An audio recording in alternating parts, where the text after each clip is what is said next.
আচ্ছা তুমি কি হাউন আঙ্কেলকে চিনো না? না কেন? আমি হাউন আঙ্কেল হচ্ছে ভাতের হোটেলের একজন ভাতের হোটেলে কাজ করে হাউন আঙ্কেল। তুমি যদি তার ওখানে যাও তোমাকে ভাত খাওয়াবে ফ্রিতে, সাথে তুমি যদি শুটকি ভর্তা, ইলিশ মাছ, পাঙ্গাস মাছ, গরু মাংস যা খেতে চাইবা তাই খাওয়াবে, বুঝছো? মুরগি তো হ্যাঁ, মুরগির গোস্তও খাওয়াবে। এখন তুমি কি হাউন আঙ্কেলের কাছে যেতে চাও? হাউন আঙ্কেলের কাছে কি যেতে চাও? যাবো না? কেন?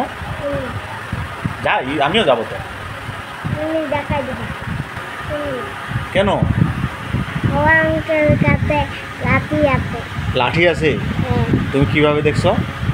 আমি হাওয়া আঙ্কেলের কাছে দেখছিলাম। ধর, হাউন আঙ্কেলকে তুমি চিনোই না, সে খুব ভালো একজন মানুষ।